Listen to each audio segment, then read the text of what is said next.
आज सकाळी 11:30 वाजण्याच्या सुमारास अनेकांच्या मोबाईलवर अचानक अलर्ट येऊ लागलं. त्यामुळे एकच खळबळ माजली. नेमका हा अलर्ट का बरं येत आहे याची विचारणा नागरिकांमध्ये सुरू झाली. सोशल मीडियावर देखील याची प्रचंड मोठ्या प्रमाणात चर्चा सुरू झाली.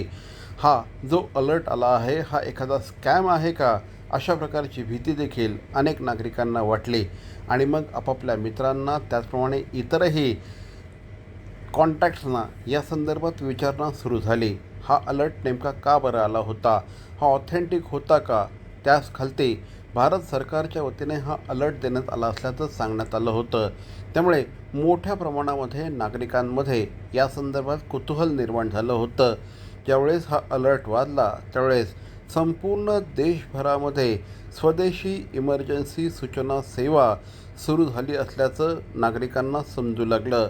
भारतामध्ये आपत्कालीन परिस्थितीमध्ये नागरिकांपर्यंत तुरंत सूचना पोहोचवण्यासाठी या स्वदेशी मोबाईल अलर्ट सिस्टमचं लॉन्चिंग झालं आहे. याचं टेस्टिंग आज झालं.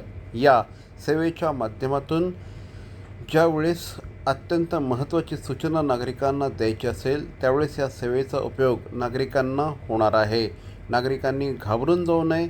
सरकारच्या वतीने हा संपूर्ण उपक्रम राबवला गेला असं देखील या निमित्ताने सांगण्यात आलं.